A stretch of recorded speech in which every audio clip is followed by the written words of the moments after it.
I'm really happy to be here today to talk with you about a project that I've been working on for the last couple of years with several colleagues and partners from the community.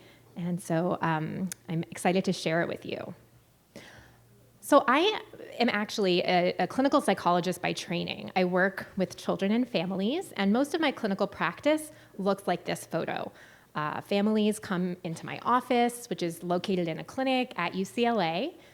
They meet with me for about an hour, and they come in once a week. I really, really love this work. I find it incredibly satisfying and meaningful. You know, even though families who come to see me are facing really challenging circumstances, their strength and resilience is shown just in the fact that they've had the motivation to seek out the support for themselves and their children. I also get to teach families to use skills that will build their resilience and help them face the challenges that they have in their lives. And it's great to see them learning and attaining mastery over these skills. But at the same time, I'm aware of the limitations of this work. So families in a given week will come to see me for that 1 hour. But there are still 167 remaining hours in the week where they're not with me. So even if they come every single week for their hour, they work really, really hard, there's 167 hours where they're not engaged in that work. So in order to sort of get at this issue, we often, like educators, as therapists, we often assign homework. And these homework assignments are designed to help kids generalize the skills that they're learning in therapy to their day-to-day lives. We often include parents in this homework so that they can help support their children in generalizing the skills. And sometimes our work involves helping parents learn new ways of responding to their children. But still, even with all of that and with the homework, we're still missing a lot. If as therapists, our goal is to help children generalize the resilience-building skills that they learn in therapy into their day-to-day lives, then we are really, really missing a big chunk of their time because where do they spend about 40 hours, maybe more a week? In school, that's right.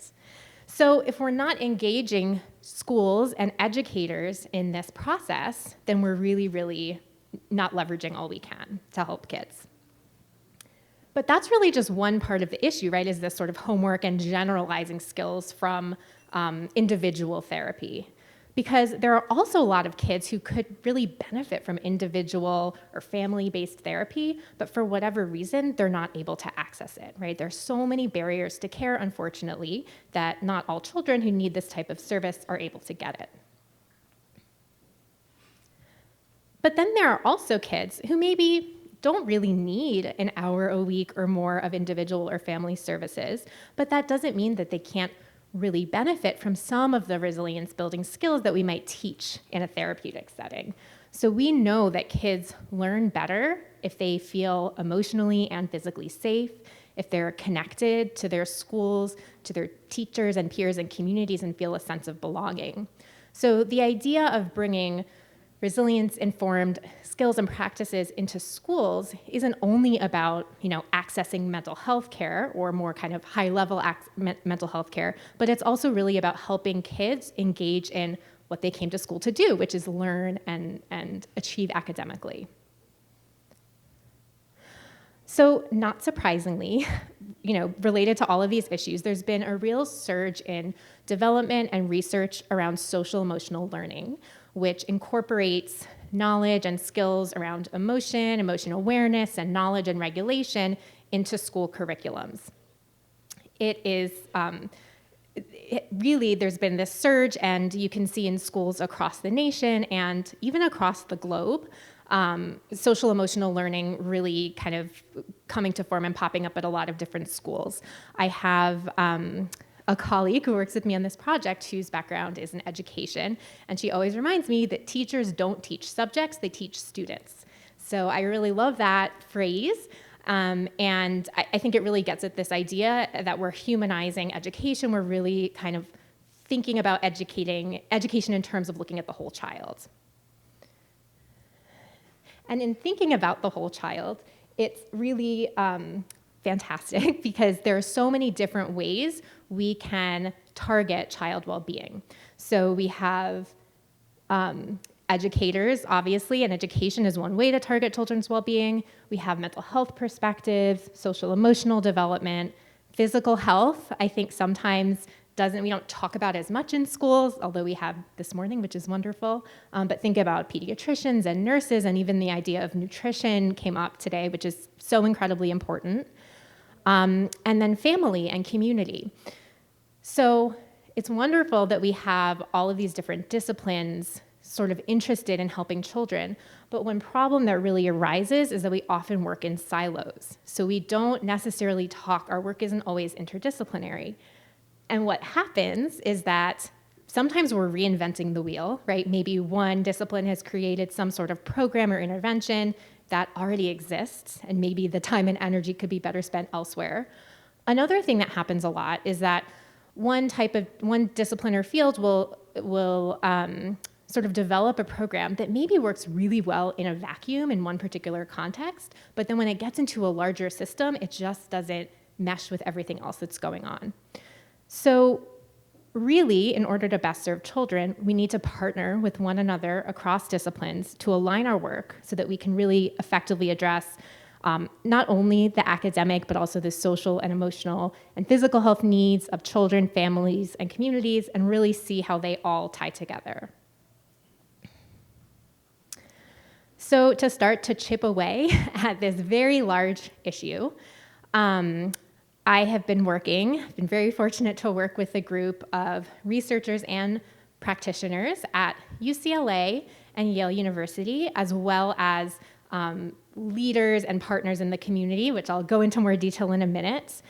And our vision is to promote whole school resilience and well-being by building a continuum of practices that integrate social emotional learning, as well as trauma-informed practice, and do so all under the larger umbrella of being culturally relevant and responsive and sustaining. And Dr. Howard, who you saw earlier, is part of our team and really provides a lot of expertise in this area.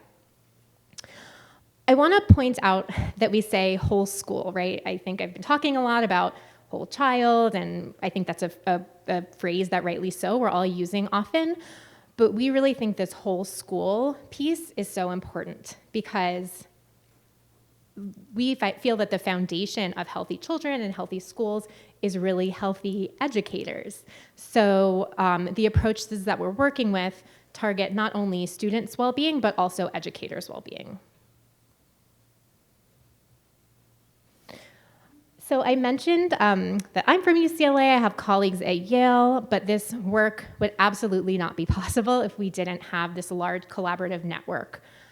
So central to our team are several entities from Los Angeles Unified School District. So we work with 2 elementary schools, 107th Street, as well as Florence Griffith Joyner. We work with MAN UCLA Community School, which is a middle school that's in the process of growing into a high school as well. And we also work closely with the district's Department of School Mental Health. They provide a lot of support around thinking about and implementing the trauma-informed piece, as well as helping with assessment and monitoring and making sure that we can really track our progress and are showing that our approaches are effective. And if they're not, then we can adjust. At the community level, we also work very closely with the Partnership for LA Schools, which is a nonprofit that supports, I think it's 18 schools within the district. And they work very closely with 107th Street and Joyner Elementary School, and then the UCLA Community School Partnership, which works with MAN.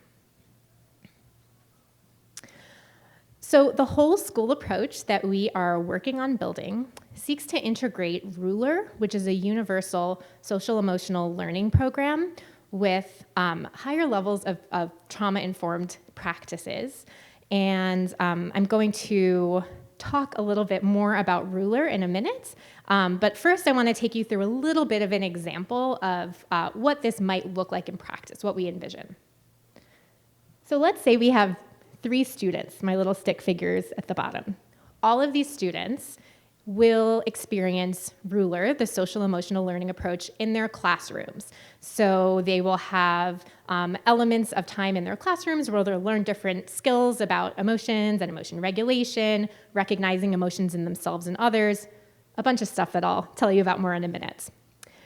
And we hope that for some of these kids, this will be enough, that they will, that this program will help to build their social emotional development and skills, and that they'll thrive and do well academically and interpersonally. But maybe for some kids, they need a little bit more. Maybe these kids have faced trauma or toxic stress or other challenges in their life that just need a little bit higher level of care. So the idea here for our vision is that these kids would be identified through some of those tracking and monitoring measures that I spoke about earlier that we're doing in partnership with school mental health. And they would then be screened into a tier 2 group. And so this would be the Focus Resilience Curriculum, which is a trauma-informed indicated prevention program that's administered in small groups by mental health professionals. So it was developed by mental health professionals and is also delivered in the school setting by mental health professionals, usually psychiatric social workers or school psychologists. And the real key piece here is that we're really building a continuum of care. So even though Ruler and Focus were two different programs that were developed, separately from one another, the integration work that we're doing is making it so that a child who would go from the tier 1 to tier 2 approach would benefit from shared language around emotional skills, a shared theory of change, so that the tier 2 intervention would really leverage all that the children have learned in their classrooms through Ruler. So we don't have to reinvent the wheel and teach children who are coming into these tier 2 groups about emotional regulation skills. They already know that. We can review it and we can get more quickly into the trauma-informed content that they really need. But then maybe one of those children still needs a little bit more. So what we envision here is a system of referral that would allow the school to help a child seek that. Now we're back to the once-a-week individual therapy or family therapy for about an hour a week. And maybe some kids could really benefit from that. And so we are hoping, again, that they could use approaches that are in line with this continuum of care. So there's Focus for Families, and there are also other trauma-informed mental health interventions that are very similar and share sort of theories of change with these two programs. So I'll spend a little bit of time telling you about Ruler. Ruler is based on the theory of emotional intelligence. It's an evidence-based program, and it's designed to teach and practice emotion literacy skills. So the approach conceptualizes sort of 5 interrelated emotional intelligence skills that make up the acronym Ruler. So we have recognizing emotion in oneself and others, understanding emotions, the causes and consequences of specific emotions, labeling emotions, expressing emotions, and regulating or managing emotions using emotion regulation strategies. Ruler has 4 main anchor tools that are taught and used to practice all of those wonderful emotional intelligence skills. So I'll go through each of them quickly. It starts with the Emotional Intelligence Charter, and this is a co-created mission statement that is about emotions. So the idea is that a group, whether it's a faculty group or a classroom, identifies how they want to feel, specific emotions that they want to feel when they are at school or at work. And then together, they come up with the behaviors, and these are specific, measurable behaviors that will support those feelings. The mood meter is an emotional awareness tool. It's very similar, actually, to the feeling thermometer that you saw, same kind of concept, so I won't go too much into depth, but it helps with emotional awareness and communicating about emotions with a shared language. The third anchor tool that Ruler teaches is the meta moment. So meta moment is a tool specifically for emotion regulation. And the idea with the meta moment is that it expands the space in time between a stimulus and a response to kind of reduce reactivity. So instead of just reacting to something that might maybe triggers us or makes us upset, it helps us to take a moment to breathe, reflect, and think, what are the strategies that I can use to solve this problem or to feel better that are aligned with the goals that I have for myself, the feelings of the other people in the environment, and who I want to be as my best self. And finally, there's the blueprint, which is a social problem solving or conflict resolution tool that is designed to build empathy by having each person, each member of engaged that had a conflict or an argument, really consider how were they feeling in that moment, but also how was the other person feeling in that moment. So we're really building perspective taking and empathy.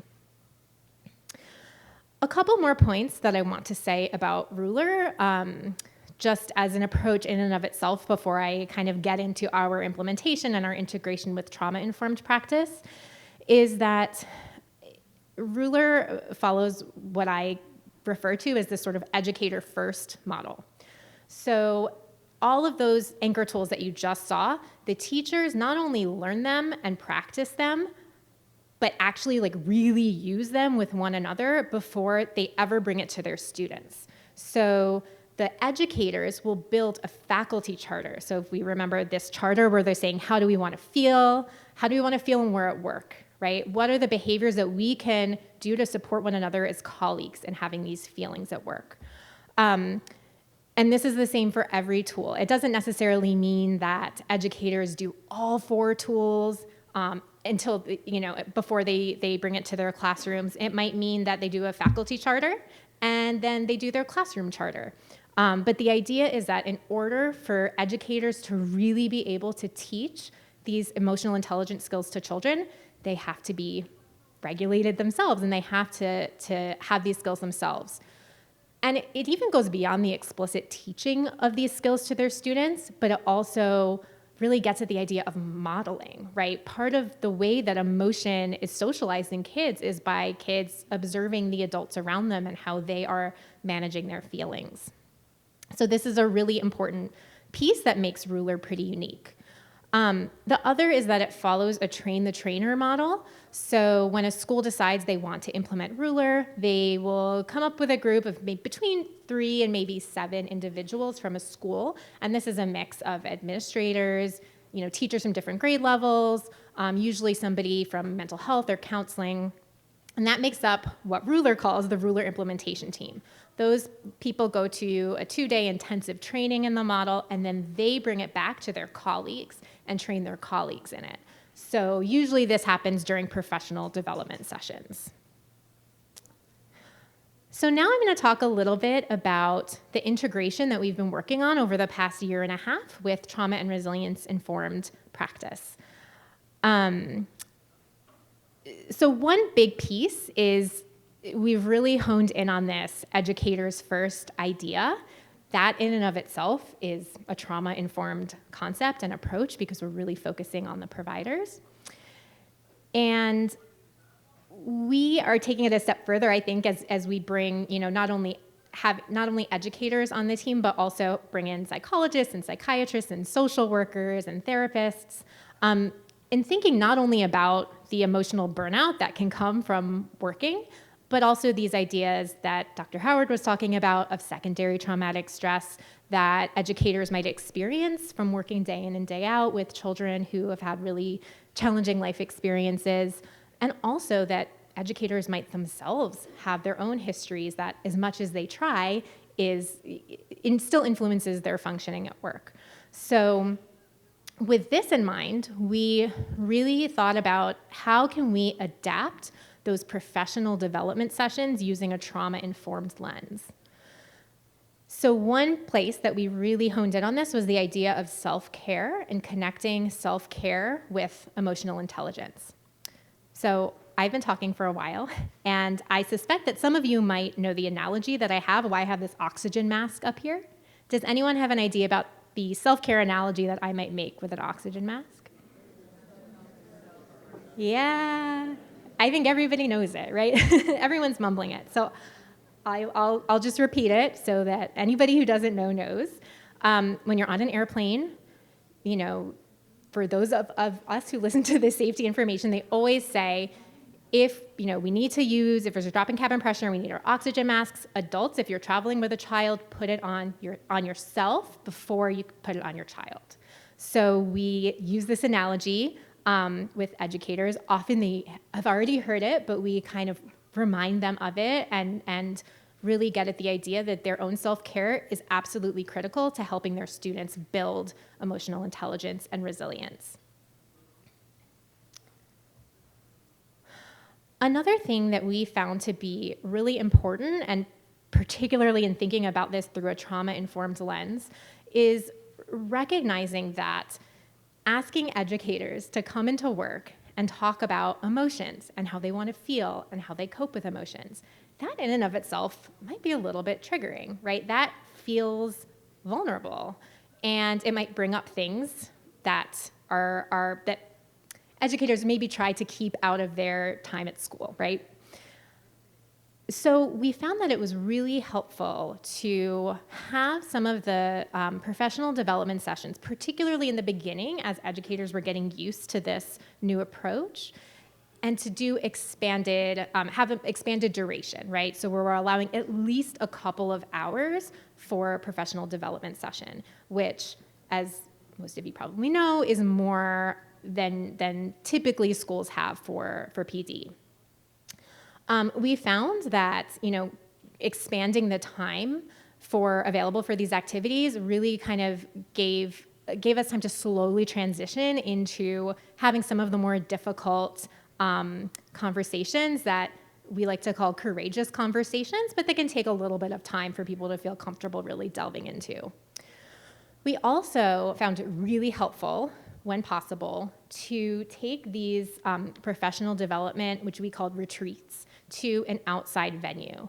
And we focused on venues that would either sort of help with this idea of self-care or that really focused on community strengths and community resilience. So these are a couple of places that we did our professional development retreats.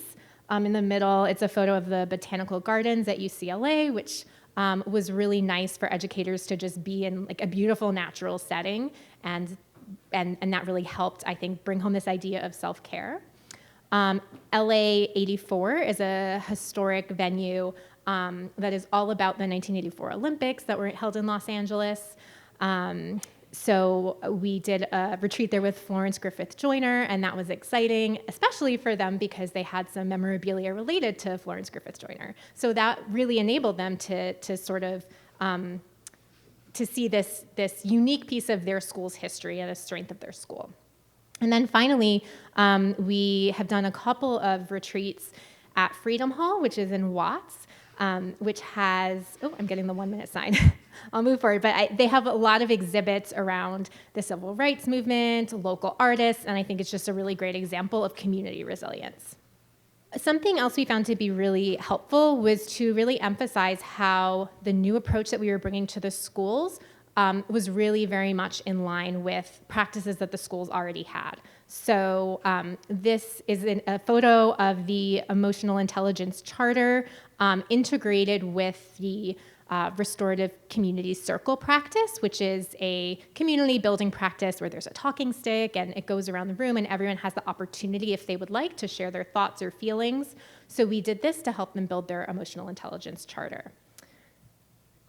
I just have to show, these are a couple of examples of an emotional intelligence charter. This is the faculty one. So as a faculty, we want to feel excited, joyful, connected, respected, and valued. And then they came up with really specific behaviors that they could engage in to address those and to make that happen. This, as you can see, it's like two pieces of big chart paper together with markers. This was the product of one of their full-day educator retreats. And then here we have a very cute example of a kindergarten classroom charter, which they call their Eagle Equity Agreement. So they talk about their class is happy when they're kind, they want to be excited, safe, and they have very developmentally appropriate behaviors like we use walking feet and we keep our hands to ourselves, and that's how they feel safe and happy. One last thing that I want to show, just last example, is that it was not only helpful to integrate how we could integrate this new approach into existing practices, but also into existing procedures and systems. So at Man, UCLA Community School, and I saw Ms. Barnes earlier today, who was on this team. There she is. They, instead of having a separate ruler implementation team of the people who went to the ruler training and brought it back, they said, well, we already have this integrated student supports team that is concerned with social emotional learning as well as other things, but social emotional learning was part of it. So they integrated ruler into their goals as their integrated student supports team. And you can see that they really took hold of it because they made these amazing t-shirts on their own with the mood meter and talking about ruler. So that was just really exciting to see. That team is just so amazing. They've taken this whole thing and just run with it and made it their own. So those are just a couple of examples of how we have integrated trauma and resilience from practice into this social emotional learning program. It looks like we're out of time, but I just want to really acknowledge again our partners. This absolutely would not have been possible without the schools and community partners and the district. And since I don't think I have time for questions, feel free to contact me or use any of these resources if you want to learn more. Thank you.